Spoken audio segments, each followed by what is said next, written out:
Da li ste znali da samo uz 2 sastojka, od kojih je jedan divlji kesten, možete pomoći vašim venama da budu zdrave i popraviti cirkulaciju u nogama? Ako želite da saznate kako, ostanite uz kanal. Divlji kesten, verovali ili ne, nije u srodstvu sa pitonim.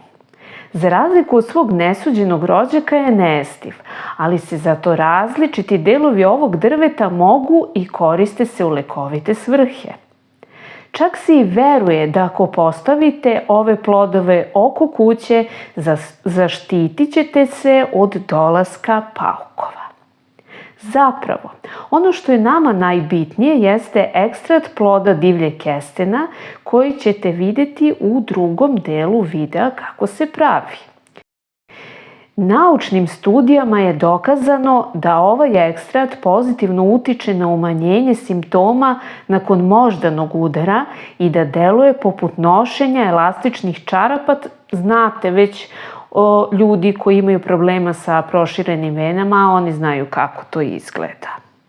Koristi se kod hroničnog suženja krvnih sudova, nakon već pomenutog moždanog udara, loše cirkulacije u nogama koja izaziva natečenost, bol, trnjenje i grčeve.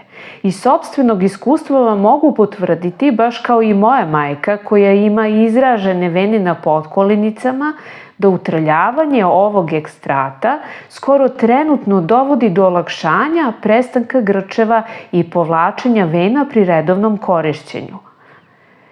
Osnovni sastojak koji je jako bitan jeste escin koji utiče na suženje krvnih sudova, a flavonoidi na jačanje zidova krvnih sudova takođe.